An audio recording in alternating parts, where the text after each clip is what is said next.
Family, Daily Rhema here. We are still exploring the theme for 2026, the faith of our fathers, for authenticity and greater exploits. We are simply saying that if we'll go back to the original faith of our fathers and practice their doctrines, their way of life, the way they demonstrated faith, then we'll be deemed authentic, and then we will be able to be well positioned to do greater things than they did. Hebrews 11, John 14, 12, Jude 1, verse number 3. Today we are on Hebrew 11, verse number 8. We are looking at Abraham.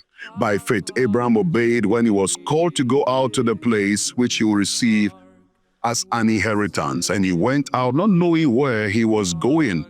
By faith, he dwelt in the land of promise as in a foreign country, dwelling in tent with Isaac and Jacob, the heirs with him of the same promise. Praise the Lord. Why is Abraham deemed the father of faith?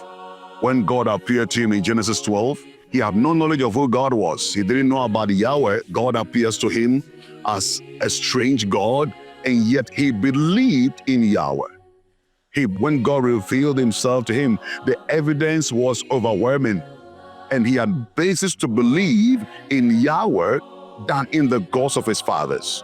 So God said, now to demonstrate that Abraham believed and had faith, God said, leave your father's house. And he obeyed. So faith is obeying God's word unconditionally in total. Now, understand in the scripture that faith of our fathers, their faith was radical faith. God says, leave your father's house, go to a place I will show you. And Abraham did. I refer to this kind of faith as radical faith, stubborn faith, crazy faith. The faith of our fathers was radical. How do you ask me to leave my comfort zone?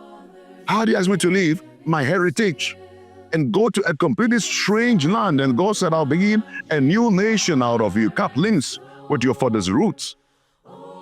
That's how radical the Christian faith is.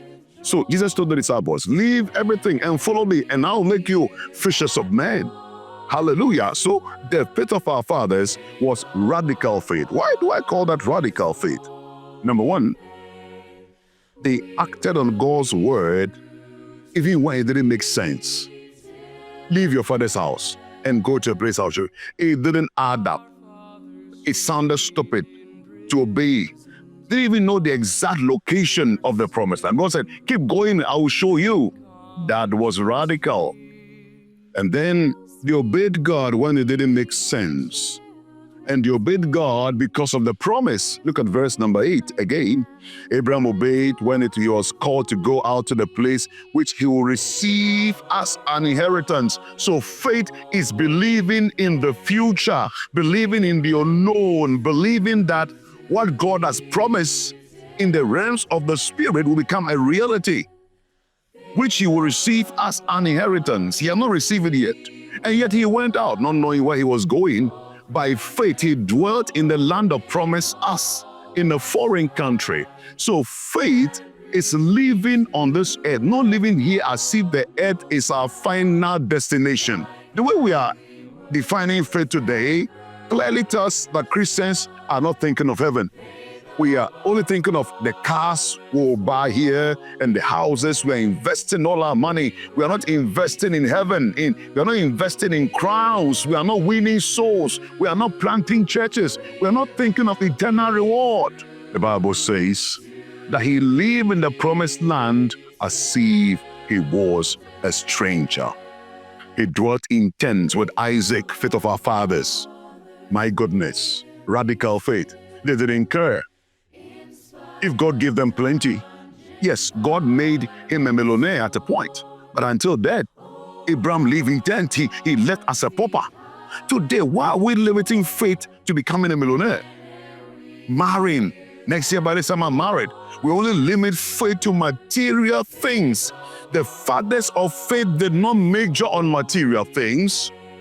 Material things were only a fruit. The blessings were only a fruit of your faith. God rewards faith. You see, you must place your faith in the object of our faith is God. The blessings are the fruit of our faith, the fruit of demonstrative faith. So many are placing their faith in the fruit of faith, not in the object of faith. And I want to encourage all of us, let us possess the faith of our fathers. It was radical faith. May God help all of us. Same time tomorrow. Daily Rhema. Bye for now.